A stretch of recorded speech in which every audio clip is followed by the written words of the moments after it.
My name is Dr. Kevin Pecca. I wanted to make a podcast that exposes people to the true miracles of life and health. All the guests on this show have been specially picked because they bring something positive to the world. They have some of the most amazing and inspiring life stories. These people have a passion for living, healing, and leaving the world better than they found it. There is something inside these people that made them keep fighting through all the tough times, even when people told them it was not possible. They carried on and made their lives beautiful again. And now they are sharing their experiences with the world. This is the Expect Miracles podcast. Enjoy the show. Today on the Expect Miracles podcast, we have Dr. Gennette Huber. Dr. Gennette Huber is a doctor of naturopathy with a specialized interest in detoxification, fasting, autism, and degenerative illness. Her introduction to holistic health came from following her own struggles with multiple sclerosis, fibromyalgia, Hashimoto syndrome beginning in 2008, and her son's autism diagnosis in 2010. Naturopathy healed Dr. Huber, which in turn revealed her true calling in life. Her practice, Ascalon Naturopathic, is based in Chesapeake, Virginia, though she also works remotely with clients worldwide and teaches courses throughout the United States and the United Kingdom. Please welcome Dr. Gennette Huber. Hi, guys. How are you? Thank you for having me. Absolutely. It's an honor. Thank you. Dr. Huber, where are you from originally? I'm from Roanoke, Virginia. So it's on the other side of the state from where I am now in the Blue Ridge Mountains. But I've lived here on the coast for a couple years. It's beautiful down there. Yep, 6 or 7 years. It is. Yeah. It is. What were you into growing up as a kid?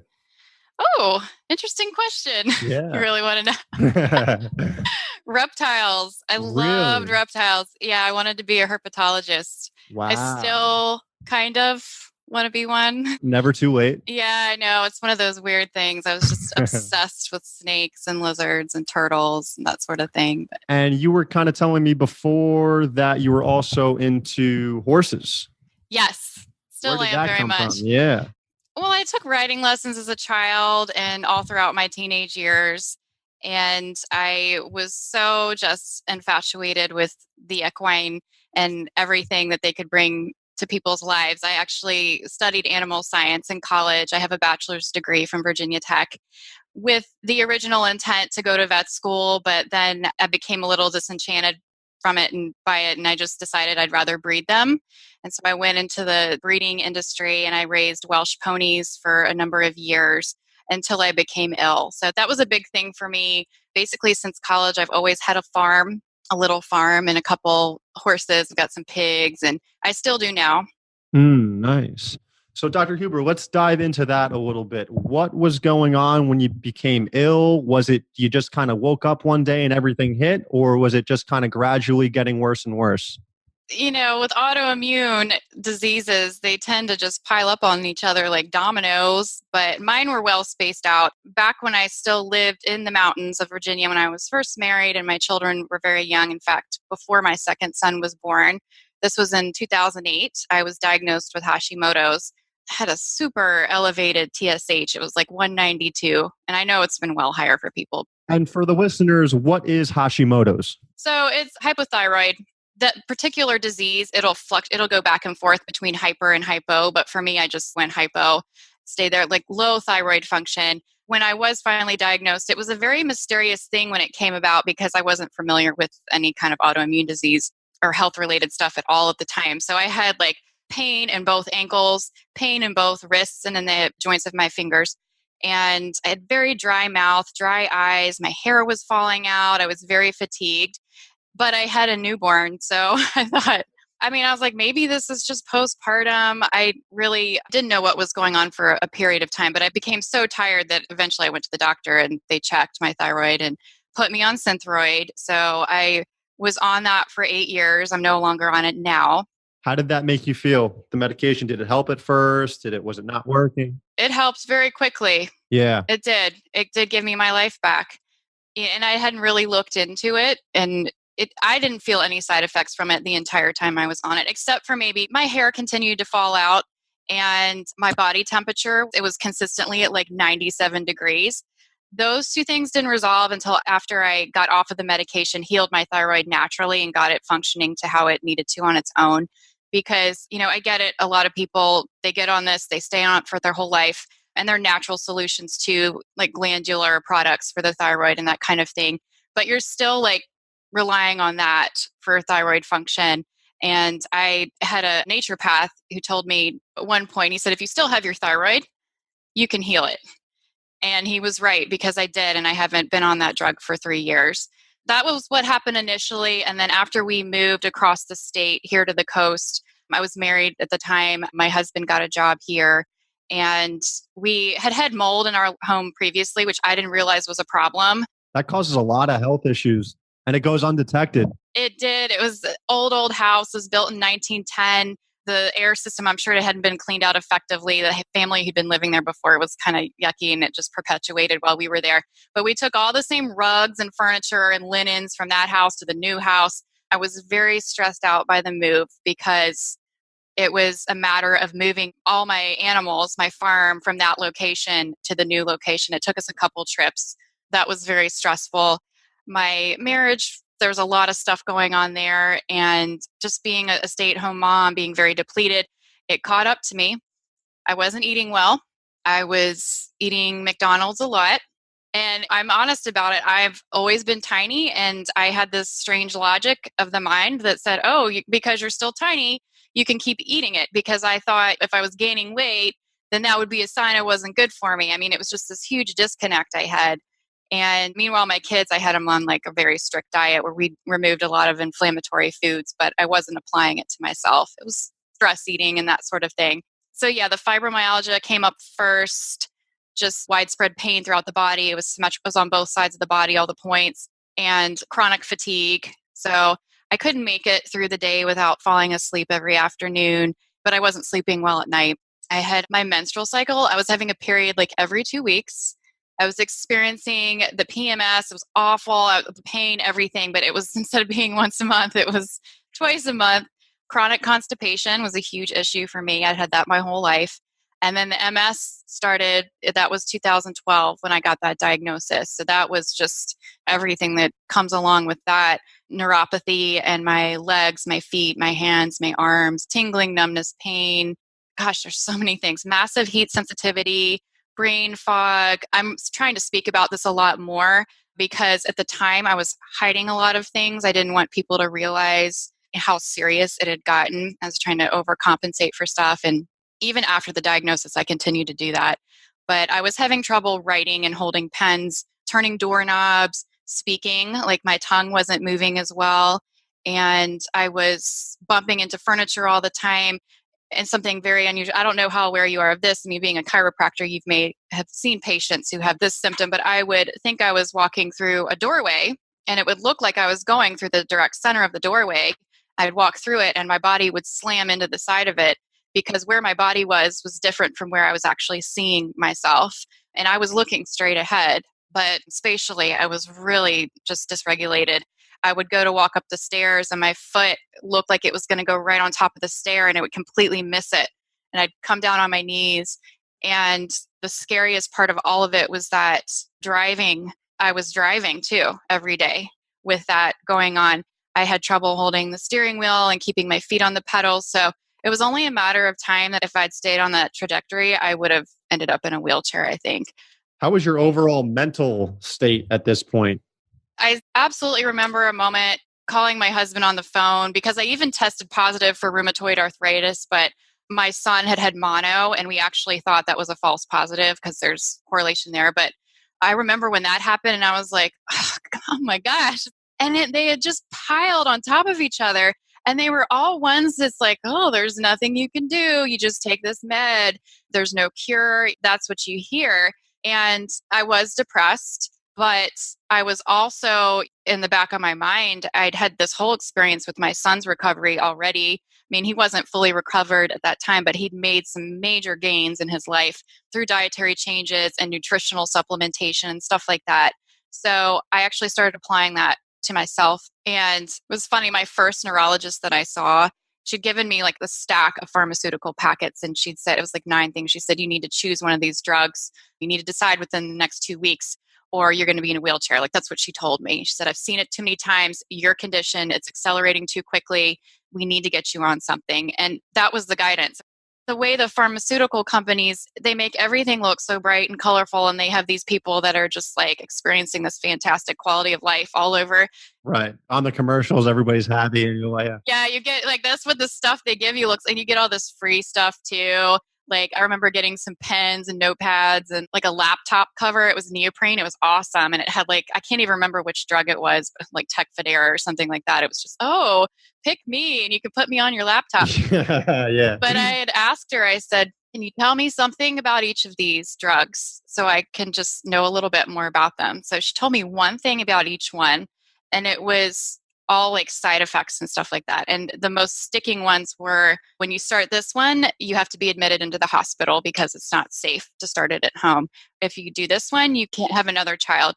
And I know that I'm probably not going to have another child in my life. But at the time I was like, well, wait a minute, even if I don't have a kid, that doesn't sound right to me to do that to my body. So it was all stuff like that. And actually, I didn't do it within the 2-week period like she wanted. I said I needed more time. When I did go back to her, I asked her about things like diet and B12. Like, she'd put me on B12 and vitamin D, but I was like, is there some more stuff I can bring in here? Like, it feels like there's just more that we need to do. And she said, really, we just need to get you on one of these drugs. The diet stuff, she didn't want to talk to me about it because she said, my patients don't listen to any of that anyways. But it kind of felt like she just didn't know what to teach about, around the foods. So I didn't go back to her. I found a different neurologist, and she was amazing. She was much more open-minded to letting me kind of blaze this trail. I ended up finding out about detoxification. I started using like a detox foot bath. I don't know if you're familiar with those, but the ion cleanse, I'd gotten it for my kids and I ended up using it on myself. And it took away my heat sensitivity and my brain fog, and it got my digestion. The foot cleanse. Yeah, because it activates your parasympathetic. So it took me out of fight or flight. I was using it every day. How does that work? You just dip your feet in like a tub or something, and you pour it in? Well, I'll tell you right now, the Ion Cleanse by A Major Difference is the only one I have experience with. There are a lot of different brands out there. I know a lot of chiropractors who use the Ion Cleanse. They like it a lot for their practice. Your feet go in the water. You don't have to just use feet. Some people do their hands. There's some protocols with the hands. But what the machine is doing is it's a bath of water. It's just flooding it with trillions of ions that go back and forth between positive and negative polarity.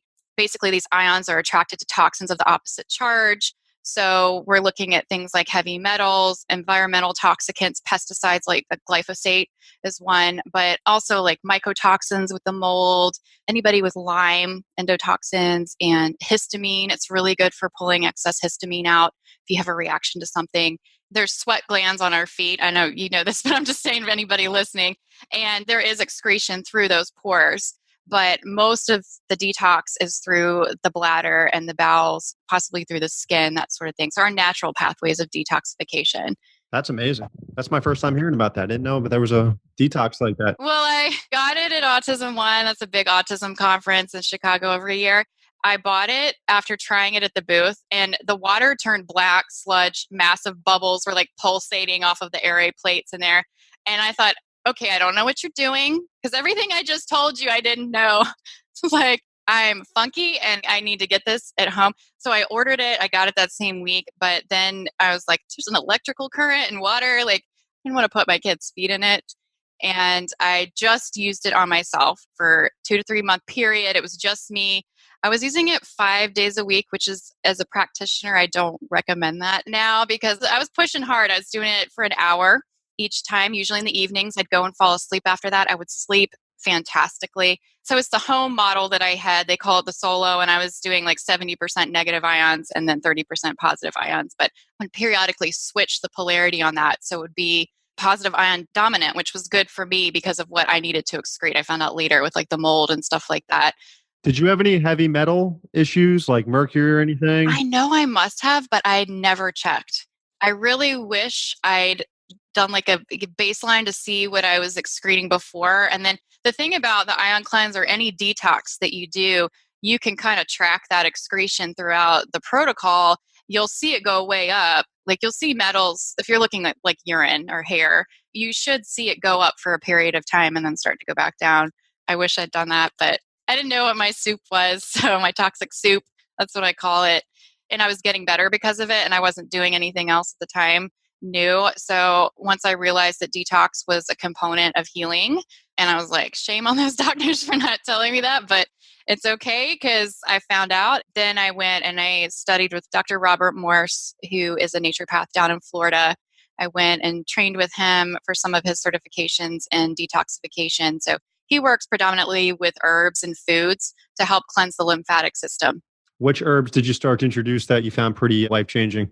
All domestic here in the US, pretty much. And it was a lot. So it was like kidney specific blends that I would alternate with lymphatic, because there's plants here on our planet that are just amazing. They are designed for systems of the body and organs and glands and things like that, which I think is awesome. I mean, there's plenty of other herbs for different things, but I love that the body parts have plants for them. So that's what I was doing. It was kidney formulas, lymphatic formulas, GI. For my GI tract, I was kind of working with some stuff to help pull old lymph out of the bowel walls too, because I had a lot of mucus pass out through that. And that helped with assimilation of nutrients because I was really inflamed and probably wasn't utilizing a lot of the good foods that I was eating as well as I could have. But also stuff like liver support, absolutely endocrine support. I feel like that's not spoken about enough in detoxification, that we need to think about like our adrenal glands and other areas. Pituitary is implicated a lot. For the adrenals, is that more just giving them a rest, like staying away from like caffeine and all of that? Something that I think there needs to be more awareness around is that there are a lot of like holistic, natural adrenal formulas out there that are kind of stimulating for the adrenals, that they're designed to sort of pop them up a little bit and give you some energy, but that's not healing for those glands, especially for people with chronic fatigue who are just like on the floor, limp noodle. You give them something like that and it might make them feel good for a second and then they'll go back down and it'll be worse. So yeah, it's avoiding things like caffeine, avoiding those types of herbal products and using more something for the adrenals. It's going to help cleanse them, because what I learned is that clearly with detoxification, the lymphatic system is like a massive priority, because that's what we want to create, that flow within to help move those toxins out.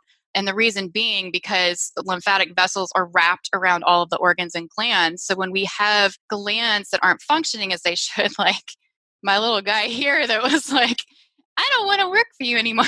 My thyroid has a little voice. My parathyroids were weak too, wrapped in lymphatic, and it was congested. And adrenals are like that, up in the brain with the pineal gland. I mean, all those guys. So yeah, with the adrenals, when I want to heal them, I work with cleansing them and also foods that aren't going to aggravate them. Glandular system really likes berries, fruits, that kind of thing. So how far into it at this point did you start noticing like, oh, wow, I'm kind of healing up here. I'm getting healthy, because you were completely at rock bottom. Like how far into it did you kind of realize like, wow, I'm making a turnaround here? I had some good stuff happening early on, because when I got that diagnosis, that fuzzy period I told you where I was I was depressed, but then I pulled myself out of it. I was doing the stuff like I'd done for my son. I did the paleo diet. There's been like many new diets that have come in. It was like 2012. It feels like it wasn't that long ago. And that was based off of Dr. Terry Wall's Minding Your Mitochondria. I don't know if you've heard of her book. She's a physician who has or had MS. I don't know how she describes it now. So it was a paleo style of eating. I was getting grass-fed meats and doing vegetables. I did get better on that. But by better, I mean the neuropathy stopped. I was gaining some more control in my hands and my movements and my speech and things like that. But I plateaued. Yeah. Which usually does happen in the healing process. You'll go up and then it will kind of just plateau for a little bit until it starts going up again. I have another question for you. I have a lot of patients with MS and they'll come in after the diagnosis and they look defeated. They think the world is over, and you got to kind of pat them on the back like, hey, this is okay. You can actually heal from it. Well, that's because doctors aren't telling them that. Well, I didn't know. They're just completely defeated. Like it's game over. And it's so sad. This is the visualization I had, was you keep hearing, oh, you're going to be in a wheelchair. You're not going to be able to drive much longer. You're going to be in a diaper. Like your loved ones are going to be caring for you. I saw myself in like a tilt recline chair in the living room, just people taking care of me. That's like walking down a hallway towards a jail cell. That's how it felt to me.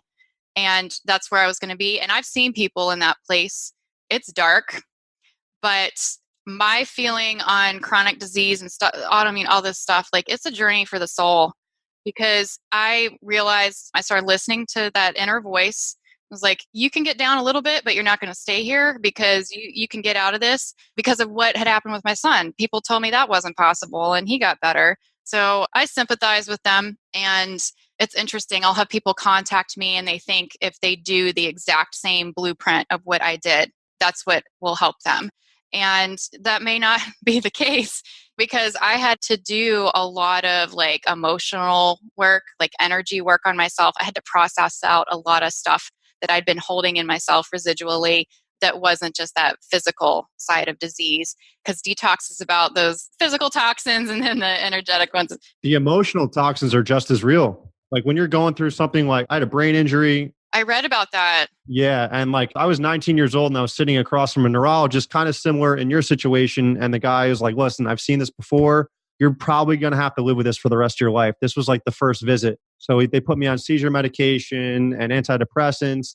And I'm just thinking to myself, like, I'm 19 years old. This can't be it. You hear some people getting better, but you also Google some things and you're like, that's scary too, because that's like the worst case scenario. Google, yeah, it can be your best friend or it can be your enemy. Absolutely. It really is. Yeah, you got to rise up. And that's the way this healing is, because I've seen a lot of different types of people in my practice. Initially, it was a lot of the folks that just wanted me to take whatever prescription they were on and give them like an herbal equivalent to it. Like they didn't want to put any other effort into it, because they were already associating that bottle with, okay, this has all the responsibility. I hear herbs are good. Let's do that instead. It was like, I don't want to do lifestyle changes or diet or anything like that. That was kind of disheartening for a while when I was like, man, this is what my job is going to be like, that I'm just doing. But then I kind of worked through it. I realized they were teaching me something, that there are people who are going to go their own way, and it's not going to be where I think they need to go. And that's okay. I don't judge anyone. I don't judge people for taking XYZ drug for whatever. But now I get people who are ready. Like they come in the door and it's like they know what's ahead of them and it doesn't scare them. And sometimes that's because they've already tried a bunch of the Western medicine and they're fed up with it and they're not feeling good. Other times it's because it's just something that's part of who they are, and it has been. It's like, I want to be eating the right things. I just want to make sure I'm doing that. I'm not one of those naturopaths that likes to do a whole lot of supplements. I see that a lot in our world, running labs and then just like filling potholes, deficiencies with different things. I did that for myself initially. And that was kind of part of that plateau period too, because I had the Walls protocol, which I'm not bashing at all because it helped me a lot, but I ended up transitioning into a different way of eating after that. But I was carrying like 2 shopping bags full of supplements with me everywhere. Like it's hundreds of dollars worth every month that I was spending on things. And they were natural, but they were not repaving the road. They were just like target shooting little things. And it was like, okay, so this is what I need to do to maintain my life, apparently, for the rest of my life. That didn't really feel that far away from Western medicine. So yeah, once again, Dr. Morris, he said, what are you doing? Like a lot of what you've got here, you can get from certain foods. You just need to cleanse the body so you can better assimilate things from your diet. It's like, that's one thing that you're not focusing enough on. So that's what I ended up doing. And now I certainly don't take anything daily.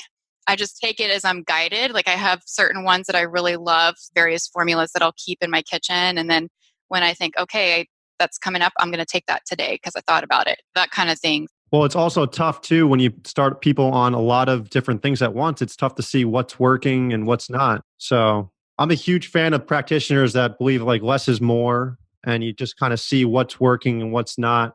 Well, I just don't think we're meant to live dependent on all those things. I get it that it's toxic out there. Even if you're eating really clean and drinking clean water, like we still have to go outside and walk around and drive a car, that kind of stuff, and interact with the world and society. But I don't think we need all those things. I mean, I do believe some of them were helpful. Like they gave me a boost for a period of time to kind of get me on my feet. But detoxification was absolutely the element that came in and it just like wiped the slate clean, gave me my life back. I also had chronic acne. My first breakout was when I was 11 and stopped at age 37. Like, so that whole time I was just like, my face was covered in it. my chest and my back. It was really hard for me. What's good to detox acne with? I mean, is that a blanket statement? Well, I mean, it's a whole body. You got to look at the whole body. But I found for me, and this isn't going to be the case for everyone, but for me, it was a product that had activated charcoal and bentonite clay. It was a binder. I actually took it for 2 years straight every night, and it had psyllium husk in there and some good gut herbs for healing the tissue. But it pulled out a lot of mucus. It was nasty. But I started to notice that it was helping, and then my skin would clear up a lot. And then if I happened to eat something I shouldn't have, I would just take some of that and then it would like heal it immediately. I wouldn't even have to put anything on my skin. I'd been on Accutane and Retin-A and a bunch of different topical since I was a teenager. I put so much stuff on my skin. That kind of had to purge out for a period, but then the binder really helped. And African black soap, I'm not sure if you're familiar with that, but that helps kind of detox the skin too. Beautiful. Dr. Huber, when did you get into fasting? That would be 2016. I learned about it. Intermittent dry fasting. I do that now every day. What's the dry fasting part? I dry fast between like 16, 18 hours a day.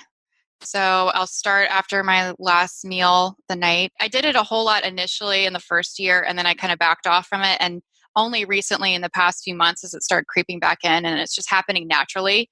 Then I'll just dry fast into the afternoon and break that fast with some like tea or water and some fruit, and then eat a salad and some vegetables later on. Beautiful. Yeah. And I wanted to also touch on your son's autism too, and how you were able to help guide him through that, because that was the first initial journey for you, right? Mm-hmm. So what was going on with that? So he's almost 12 now. He was diagnosed in 2010. And that was right before his third birthday when he got the diagnosis. He had started his regression around 18 months, though. What that means is that he had some words. He didn't have a whole lot of words, but by 18 months, those were starting to fade. The eye contact was fading away, any kind of social interaction. He had a lot of gut stuff going on, chronic constipation. By the time he was diagnosed, he was pooping. He's having like one bowel movement a week at the most, but it was usually even less than that. And he was holding his stool as well. So he was afraid to poop. And there's just like this huge backlog of stool up into his body. So much of it is so surreal because I was not accustomed to being around young children until I had my children. I didn't have any experience with babies or toddlers or development and that sort of thing. He never acknowledged his little brother for the first 6 months of his little brother's life. Never looked at him or touched him or noticed him. I think the first time he did notice him was when his little brother had something in his hand that belonged to my older son and it made him angry and he attacked him. And he would try to attack him quite a few times those first couple of years. But now they're best friends. You can't separate them. But his diagnosis, we were really fortunate in that my cousin has 2 sons on the spectrum as well. They're older, they're teenagers. And she had experience with a biomedical intervention, as we refer to it. So she and her husband specialize in it. They were able to guide me. They got me in with a really good doctor in Lynchburg, Virginia. Dr. Elizabeth Mumper is her name. And we did the gluten-free, dairy-free diet and got him on some fiber supplementation. He actually started pooping and his language came back after that. Wow, really? Yeah, it was very quick. And that was great. It was echolalia and scripting. So he was repeating back to us things that we would say, or from his favorite show, Thomas the Train, or Thomas and Friends, I guess he would correct me. But I don't know now if he would. He doesn't like that show anymore. But books, he would memorize phrases. He only had to hear it or see it once. And then he would use that to communicate back to us things. So there was meaning there. But he was in speech therapy. He was in ABA therapy. We did some work around, he had high levels of Clostridia, sometimes yeast, like his gut. There was a lot of imbalance in the gut. So we worked on that. Some of it was with pharmaceuticals, which I wish we hadn't done. He had a lot of die-off. He was really uncomfortable. Like I remember we were using Flagyl at one point. I don't know if you're familiar with Flagyl. It tastes disgusting. He was on that and it just made him miserable. But he just like powered through all of it. He was able to go into this kindergarten class at a private school, and he's still at that same school. It's just a regular private school. He mainstreamed into that. And that was after a couple of years of having some therapists help him in the preschool environment and that kind of thing. Speech came back, everything just nice and flowing, started engaging with other kids. He's got good friends now, plays sports, plays instruments. He's taught himself how to play the guitar and the piano and makes honor roll. He's sweet and loving. no more aggression. And a lot of that, we did the detox and the herbs, and we did some energy work with the Reiki. That was more recently. That was definitely after I was with Dr. Morse. I came home and I got him on that protocol, and that's where we saw the shift in his aggression. So now he's just doing phenomenally. So it's definitely crucial to start healing the gut with autism and detox. The things with autism is, gut is really important. Underlying pathogens are usually present. You don't want to just go right after them, though. And what I'm speaking of are like viruses and bacterial, fungal overgrowth, sometimes parasites, but also things like the mold, the toxic mold. There are different ways to test your home and your child to see what they've got going on. And EMF, I really like to make that known that EMF is one thing that you should remediate as much as you can, because our kids are like sponges for that radiation, that frequency. We don't see it. It's a huge factor. And I don't know what it's like for you, but you can probably relate. I see a lot of people with anxiety, a lot of people with constipation. And I feel like the anxiety is absolutely affected by all this stuff we got going on around us. Well, I had one, this Dr. Jacoby, who's a regenerative medicine specialist, and he touched on the electromagnetic field and everything that's going on today. And he says, I can do an entire episode on that because it's known, but not really known to many, the effects it's having on our daily lives. Oh, yeah. I mean, it's affecting at the cellular level. And I know that's the reason why mold is so toxic now, is because of what the EMF is doing to the cells, and it's allowing those toxins better access to us. I mean, you look at what it does to a woman with her eggs, and it's radiating her eggs, and then it affects like multiple generations beyond that just by like holding those devices. And it's not just our handheld devices and our wireless. I mean, it's interestingly, I've learned more about how like hybrid cars, electric cars emit a lot of radiation, like the EMF, and a lot of our appliances that are plugged in, anything that has a motor. So I have air purifiers in my home, and I found out that they put out a lot of EMF. It's like, man, I can't win anything here. Ceiling fans, a lot of the stuff we have in the kitchen. Are those salt lamps good at repelling EMF, or is there another thing that you can put in your house that can kind of help repel? In my house, I have a lot.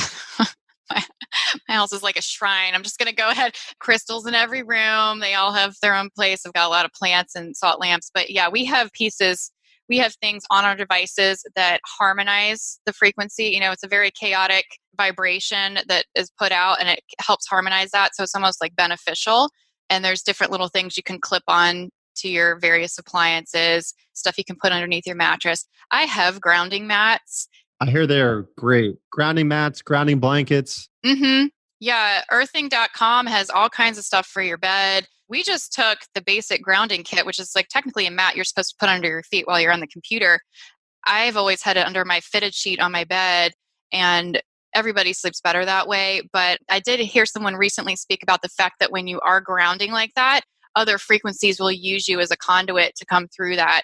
And I don't know how bad that is. I'm like, okay, so you're an antenna, but technically it's like going through you, right? So it's not staying static within us. I don't know. But it's absolutely something that I think if it's not addressed, like everything else you're trying to do, that's fighting it. That needs to be remediated in the home as much as possible. Like there are different kits you can buy to put around the house, things that you can put around the house, but it's definitely something to be mindful of. I know people who turn on, like I have one woman I'm working with, she shuts the whole circuit breakers off every night before they go to bed. There's nothing on. She said she knew that it had been turned on. Her son had turned it on one night to turn on the internet, and she knew because the smoke alarm light came on or something like that. That's interesting.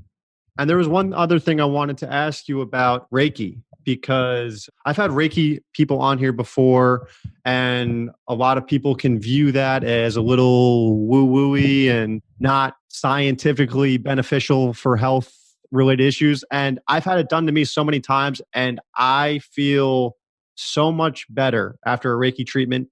I just don't have any idea what you guys do. I know for a fact it works. I love it, but I can't explain it to people. I was like, I have no idea. I just feel great. Okay. Yeah, no, I do a whole show on that, but I'll try and taper it down a little bit. Reiki is life force energy, so we all already have access to it. You're already drawing it through the body now. Any living thing is. So it's not just humans, but also animals and plants. Any living thing that's just like a divine energy that we're able to pull from source. And what that means, we don't need to get into that because I don't even know if I can answer it. But basically, Reiki, when someone, and there's 3 levels to Reiki, but you can just do the first level and still be like a Reiki practitioner. You're using the energy. You can work on other people. That's fine. The other 2 levels are just the second ones to help amplify it and teach you how to use it more strongly. And then the third is to teach you how to become a teacher and do it for others or attune them. But the attunement process in a Reiki class, it's done for each one. It's kind of like a sacred ceremony where we create more of an antenna through the body. So you're able to draw it down much more effectively. It's very strong. Some people will feel it without ever taking a class. They'll feel that sensation. And I don't know if you felt it off of the Reiki therapists who've worked on you, but it's a heat that comes out of the hands. It feels like if you had your arm out in the sun. That's what it feels. It comes out of our hands. It can come out of the feet. I mean, really, you want to talk about woo, but I try not to use that anymore because I used to always apologize for myself. I used to say, I'm going to get woo now. I'm going to get woo. Get ready. I hope you're okay. Now I'm like, my higher self is saying, stop saying that. Stop apologizing. So you can direct it with the eyes through the breath and through the center, like your belly button, so you can project it. What Reiki does is when you learn it, you do learn how to discern energies better. I mean, naturally we can do that. But that feeling of good versus bad, truth versus lie, those things like that, we can better feel that and sense it because those aren't things we're able to see as well. But the Reiki helps bring that in. One way, I'm trying to think of like a scientific way to describe it. I mean, I do know that it's working with polarity. So if there's like toxins or inflammation or pain, that's putting out like one charge, and the Reiki has the opposite. So it's a very intelligent energy. You don't tell it what to do. It does it. It's almost like a living thing. So you apply it either directly, the person, I don't know how you've had it done on you, but it's either directly hands-on or it's in the auric field. Mm-hmm. I've had both. I've had people stand a little distance away and do it. I've had hands-on. Mm-hmm. I like both because they feel very different to me. They're both effective. So I do it here. I have people come in for like an hour-long session. I work on them. I do a lot of work in the auric field almost. It's very strange how it's like predominantly what I do. Do you see auras as well, like on people? I was reading the medical median book and all that stuff, and it's very real. I feel more or sense more, or I'm like, it's like something will kind of tell me, all right, heart chakra, work over that. So we do a lot of work over the chakras. At any point, they can be imbalanced. I mean, it's just kind of a natural day-to-day thing that you'll have certain chakras that aren't spinning as well as they should. So Reiki can help redirect them and heal them. And you work through like the auric field of the body and find blockages, and you can kind of move that out. There's so many things that you can do through energy work. Reiki, though, really is best for relaxation. It brings that sense of peacefulness, clarity of mind. It can be very grounding, but it's also good for the pain and inflammation. Beautiful. Are the tuning forks you use, is that in line with the Reiki? I've just started working with the tuning forks. I have a lot. Right now, the ones I have here are all chakra specific, and I just use the ones that I'm guided to. I usually use them one at a time, and they can be either kind of used just in the field or if the person hears it, or you can actually hold the fork over certain parts of the body, which you may be interested in as a chiropractor. Like there's a really good book on Amazon right now. It's called like Tuning the Human Biofield or something like that. I mean, it's fantastic. I recommend it for anyone interested in frequency healing.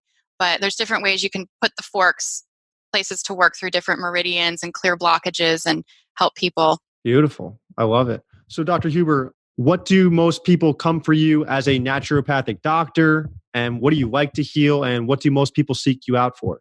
So I see all kinds of things. The most common ones, like I said, are anxiety, constipation. People aren't sleeping well. The autism, I see a lot of kids with autism because I do remote work over something like Skype. So typically I use homeopathic medicine or the herbals for that. I'll kind of do like a detox protocol and we'll work with some of the inflammation, any pathogens, that kind of thing. More so now I'm seeing the autoimmune, and that's because I've been publicly talking about it a lot more. So people are finding me. I did like one YouTube video and all these people found me. And so I've had a lot there, and that's just all kinds of things. But more cancer now too. And sometimes those folks are at the same time they're doing the chemotherapy and all of that. And I'm fine with that. Like I understand that and I don't try and dissuade them from that. But then I'll also have people who don't want to have anything to do with that. They just want to go natural. And so that's when we work with the fasting and alkaline diet and the detoxification, the mind body work and processing emotions. Because all diseases like this, but cancer, absolutely, there's blocked, stored emotions in that. And I do some education around enemas too, if the person's open to that, because I feel like enemas can be beneficial. Beautiful.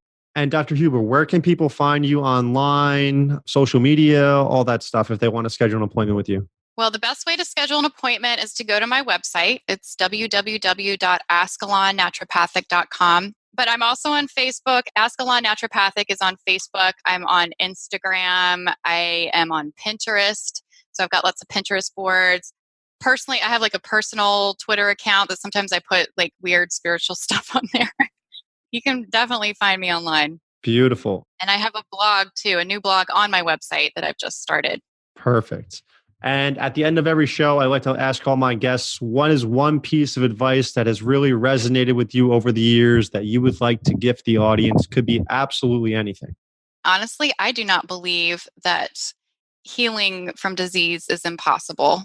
Any disease, like it doesn't matter the name. And by that, I mean, we can strive for better quality of life. Like it may not be full cure, but if you've only been using that outlet of Western medicine and you're gravitating more into the holistic, like I feel like that can help. I mean, I just hate to see people locked in place where they think they can't do anything with their diagnosis because there's always something. Absolutely. Well, thank you so much for coming on. I really enjoyed this episode. You are a wealth of knowledge on health and healing. And I hope people listen to this and seek you out and become a patient because you are awesome. Thank you so much. Absolutely. So thank you for coming on. And I'd love to have you back on anytime. Yeah.